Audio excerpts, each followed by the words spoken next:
Sunday night, WWE presented the best pay-per-view of 2017 so far in Great Balls of Fire, a Raw exclusive event that brought to a head some of the most competitive rivalries in sports. Entertainment ignited others and was headlined by a dream match pitting the baddest men in professional wrestling against each other for the Universal Championship.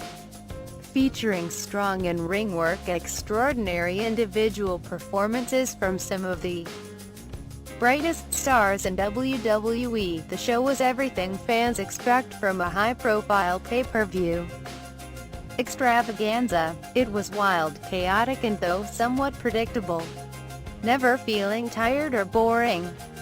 Touting one of the best cards WWE has presented since WrestleMania 33. There was a reason for excitement. As it turned out, that excitement was entirely justified.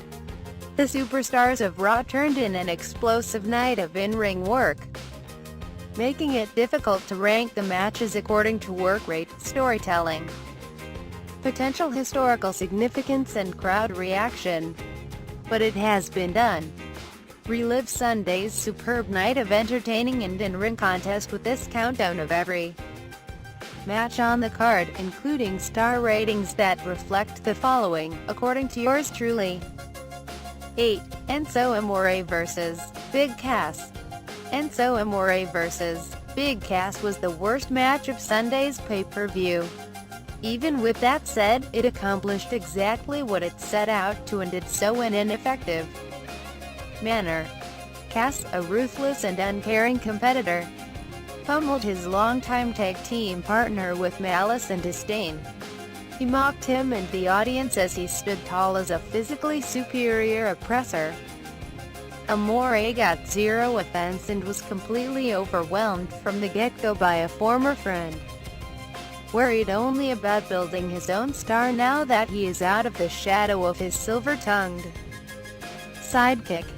The big boot that ended the bout was an exclamation point on the bout and an announcement to the wrestling world that it should get comfortable seeing Cass in high-profile positions, because Sunday's match was just the beginning of a journey to the top of the industry.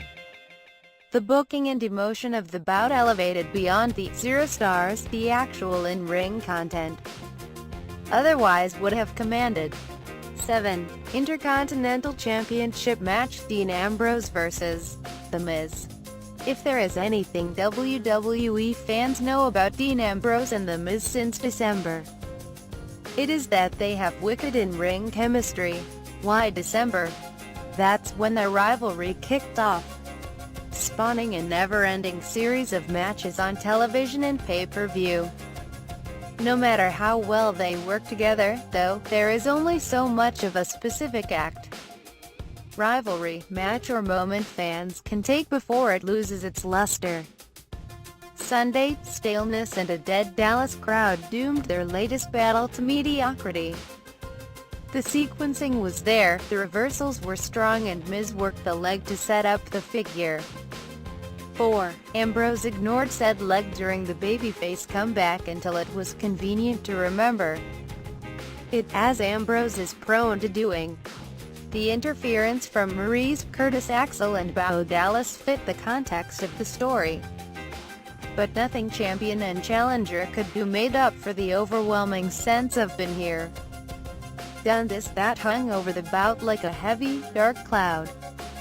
Miz won with the skull-crushing finale, as he did at Extreme Rules, and hopefully brought the dispute with the Lunatic Fringe to an end. 6. Cruiserweight Championship match, Akira Tozawa vs. Neville. Akira Tozawa and Neville are really quite good at the whole wrestling thing. Kicking off the night's festivities on the Great Balls of Fire kickoff show, the King of the Cruiserweights defended against the latest member of Titus Worldwide in what was a hard-hitting, ultra-competitive match that clearly sought to steal the show from the onset. The superstars cut a furious pace, setting the stage for a show that rarely gave the audience a moment to catch its breath. An entertaining match with late match near falls. like the falling sentence from Tozawa that had him just seconds away from achieving championship glory. The bout had fans thinking Neville may actually lose the match and title. Unfortunately, that was not to be. A cowardly low blow from Neville to his No.1 contender allowed him to score the pinfall and retain his title. The finish was an immensely disappointing conclusion that was otherwise an outstanding wrestling match between two superstars devoted to carrying the cruiserweight division on their backs for the time being. A few more minutes and it may have been even better. 5. Raw Women's Championship match, Sasha Banks vs. Alexa Bliss. Alexa Bliss is a resourceful, cunning heel. Beyond her ability to worm her way out of defeat or exploit her opponent's weaknesses are the meanness and ruthlessness that she unleashes over the span of a match. She seizes openings and turns them into victories. When a win is not assured, she lives to fight another day. All of those traits were on display during her Raw Women's Championship defense against Sasha Banks. Overwhelmed by an aggressive Banks early, she stooped to dislocating her own elbow, thanks to her double-jointedness, and capitalized on the opportunity her stunned #1 contender presented. She proceeded to target the back of her opponent, an area of the body that had previously affected the boss. When frustration set in and it became apparent she simply was not going to defeat Banks on that night, Little Miss Bliss bailed on the match, intentionally getting herself counted out. Complain about the finish if you will and trumpet the values of clean finishes on pay-per-view if you want, but Bliss' character is a coward when she needs to be. And Sunday she needed to be. The finish seemingly sets up another showdown with Banks and the post-match angle, in which the boss blasted Bliss with her double knees from the top of the English commentary table confirmed as much. 4. Seth Rollins vs. Bray Wyatt. Seth Rollins spent weeks downplaying Bray Wyatt's mind games and preposterous claims of being a god. Sunday night, there was no laughing, no diminishing of any of Wyatt's abilities as Rollins was systematically picked apart and beaten by the former WWE champion. Wyatt controlled the majority of the match. Whenever the Kingslayer managed to get a blow in or string together a few moves that gave fans hope of a Rollins win, Wyatt cut him off. The third-generation superstar had an answer for everything the WWE 2K18 cover athlete attempted. Rollins was so focused on discrediting his opponent that he was entirely unprepared to actually do battle with the Eater of Worlds. And like the wars between the Shield and the Wyatt family years ago, Wyatt was more ferocious and determined than the overconfident Rollins, and it cost him. Had the match started hotter and maintained a consistent pace throughout, it may very well have ranked at the top of this list. As it is, Rollins and Wyatt wrestled a strong match that was not out of place on pay-per-view, but hopefully laid the groundwork for an even better match at some point in the near future. 3. 30-minute Iron Man match for the Raw Tag Team Championships. The Raw Tag Team Championships were up for grabs Sunday in a 30-minute Iron Man match that was undeniably hampered by the gimmick attached to it at the last minute 6 days earlier. Too often during Sunday's Iron Man match, it felt as though the Hardy Boys, Sheamus and Cesaro, had a 20-minute classic laid out but were forced to shoehorn 10 extra minutes of filler into the bout to satisfy the stipulation. It led to a few disjointed spots and a messy middle rather than the fluid contest that surrounded it. The saving grace was a red-hot finish that saw a series of dramatic near-falls captivate the audience. Late, Jeff Hardy dove off the top rope with a swanton bomb to Sheamus, but Cesaro, the legal man for the champions, caught an unsuspecting Hardy with a roll-up that gave him and Sheamus a 4-3 lead with seconds to go. Had the former champions had a few more seconds, they likely would have tied the match at 4 falls apiece. They did not, so they didn't, and the result was a disappointed fanbase that must come to the realization that while largely equal, Sheamus and Cesaro were just that much better. The pacing was a little problematic at times, and Cesaro, in particular, looked to have struggled with the timing of the bout at least twice. The drama and otherwise strong performances from the 4 superstars helped overcome those deficiencies and made for a fitting end to their rivalry. Hopefully. 2. WWE Universal Championship match: Samoa Joe vs. Brock Lesnar. From the moment Samoa Joe attacked Brock Lesnar during the pre-match introduction Sunday night, it was evident the Universal Championship match between the two badasses was not destined to be another pedestrian main event.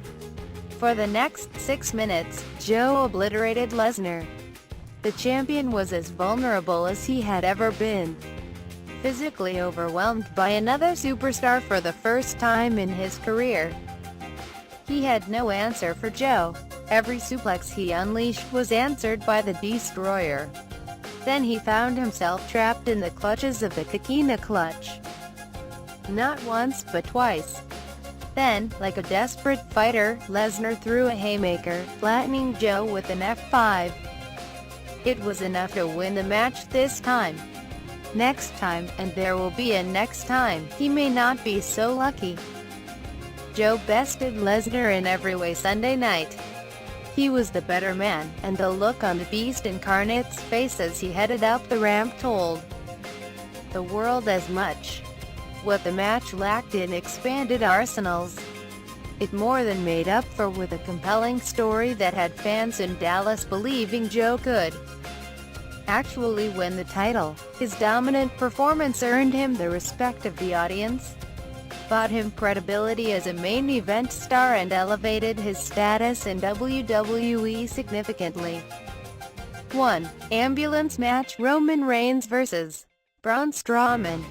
Some guys have an in-ring chemistry that defies logic. 2 heavyweights having show-stealing matches every time they mix it up on pay-per-view is not meant to happen in today's work-rate-heavy WWE. But every single time Roman Reigns and Braun Strowman clash in a high-profile bout, that is exactly what happens. Sunday, the big dog and the monster among men brought the latest chapter of their intense rivalry to a head in a brutal and violent ambulance match Sunday night. The match felt very much like 2 mastodons looking to conclude their rivalry in the most fitting and final manner. Full of big spots, such as Reigns' third recent bump into the side of an ambulance and Strowman being thrown through the stage, the match fit the wild and chaotic tone of the feud. Like a 1980s horror movie slasher, Strowman recovered from every big bump and every strike. He continued to stalk after Reigns, with the promise of punishment looming if he got his hands on former WWE champion. Reigns, utilizing his speed and resourcefulness, stayed just out of harm's way late. He had the big man reeling and set him up for a spear. Overconfidence proved his downfall, and Reigns speared his way right into the back of the ambulance. Strowman closed the doors and sealed the win. The match was an attitude-era brawl of epic proportions with post-match activities not taken into consideration here that were straight out of that period's playbook.